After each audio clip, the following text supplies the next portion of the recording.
গত ১৬ বছর কেন ৪৪ বছরে বা আমার সঙ্গে হাকিমের ৩০ বছর বিয়ে হয়েছে। আমরা কোনো সরকারের আমলে কোনো একটি টাকার লেনদেন করিনি। কোনো ফায়দা সুযোগ সুবিধা ভাই কাজ করে খাই। সারা রাত জেগে ভোর করি, সবাই জানে। এবং এটা আসলে সময়ের সাথে সাথে যারা জানেন না, থাকে না যে অনেকের সাথে একসাথে নাম চলে আসে গড়ে, বা ১৬ বছর যারা গান গেয়েছে, কবিতা লিখেছে, অভিনয় করেছে বা চলচ্চিত্র, অনেক কিছুই তো আসলে সময়ের সাথে সাথে পরিবেশের সাথে অ্যাডজাস্ট করেই হয়েছে, পেশাগত কারণে যেটা হয়েছে। রাজনৈতিকভাবে প্রত্যক্ষ রাজনীতির সাথে তো আমরা জড়িত না। তো সেই জায়গাগুলো থেকে মনে করি যে যখন সত্যটা সবাই জানবে, একটু সময় দিতে হবে। এটা আমরা রাগ হওয়ার কিছু নাই, এটা নিয়ে মানে বিরক্ত হওয়ার কিছু নাই। যারা এটার সাথে জড়িত ছিলেন, বিভিন্ন project, plot, flat, undue privilege যেটাকে বলে, শিল্পীরা যারা যোগ্য তারা অনুদানে চলচ্চিত্র নিয়েছে। এটা আমাদের ভাই একটা দুজনের কোনো একটি বিষয়েও আমাদের কোনো প্লট, ফ্ল্যাট, একটি টাকার কোনো কিছুই আমাদের সময়ও ছিল না, প্রত্যাশাও ছিল না, আফসোসও নেই। এখন যারা আসলে অনাচার করেছেন বা যারা সত্যিকার অর্থে এগুলো তো হয়েছে, যারা করেছেন এই ধরনের, তাদের কারণে অনেক শিল্পীরা আসলে একটু বিব্রত হচ্ছে। এটা সাময়িক।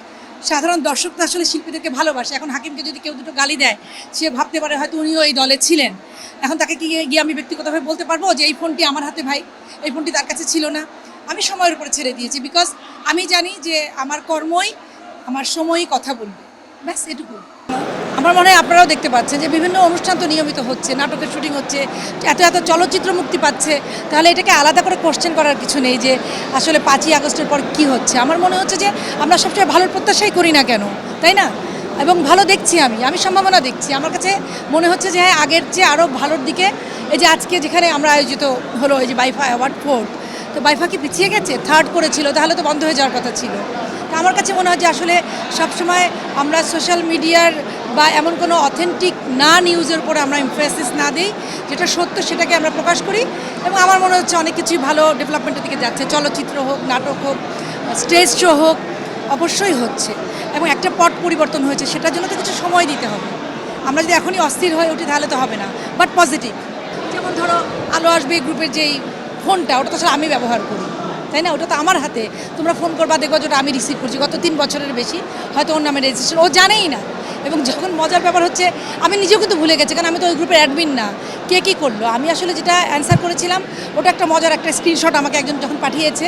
ওখানে কিন্তু স্পষ্টভাবে আমি লিখেছিলাম যে কে একজন বোধ হয় কী যেন একটা, মানে আমি জানলাম যে হঠাৎ করে টুম করে শব্দ হলো, তো যে কাউ তো এটাতে অ্যাড করতে পারে না, যে কোনো গ্রুপে। আমি তো আর জানি না কী গ্রুপ। তো আমি যখন দেখলাম হঠাৎ করে একজন লিখেছে যে বাঁধন এবং মোশাররফ কোথায় যেন দাঁড়িয়েছে। ফোনটা কিন্তু আমার হাতে এবং ওটা 3 বছর আমার কাছে। তো আমি যখন বললাম যে আমরা তো ছাত্র হত্যার প্রতিবাদেই দাঁড়িয়েছি, আমরা তো সকলে ছাত্র হত্যার বা জনসাধারণকে হত্যা করা হচ্ছে, এটার প্রতিবাদেই তো আমাদের যার যার জায়গা থেকে দাঁড়ানো। তাহলে তো ওদের ছাত্রদের সঙ্গে একাত্মতা প্রকাশ করা দিয়েই তো কথা। এবং খুব স্পষ্টভাবে নিচে আরেকজন লিখেছে আমরা ছাত্রদের সঙ্গে সংহতি প্রকাশ করার জন্য আজকে আমরা বিটিভিতে দাঁড়িয়েছিলাম।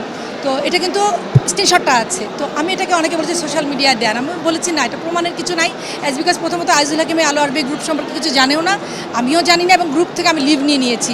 আমার পারিবারিক গ্রুপেও আমি নাই। আমার যে ফ্যামিলির একটা গ্রুপ আছে, আমি এই গ্রুপে আসলে বিশ্বাসী না। আমার কিছু নাটকের রিহার্সেল করতে হয়, আমি আসলে ওই নাটকের রিহার্সেলের জন্য নিজে গ্রুপ ক্রিয়েট করি, রিহার্সেল করি। গ্রুপে কথা বলার অভ্যাস মানে আমার নাই এত কিছু। এখন হয়তো নাট্য, যেমন ওদের শিল্পী সংঘের একটা নির্বাচনে তারা অংশগ্রহণ করেছে এবং একটা সংঘের মেম্বার্স আছে, সেটা জরুরি। কিন্তু কে কাকে অ্যাড করে দিল, কে কাকে মানে কতক্ষণ আমরা লিভ করে নিব, অনেক সময় মোবাইল তো আমরা চেকও করি না। তো সেই জন্য আমি আসলে ওইটাকে নিয়ে কথা বলতে মানে আমি স্বাচ্ছন্দ্য বোধ একেবারেই করি না। আর হাকিম তো জানেই না।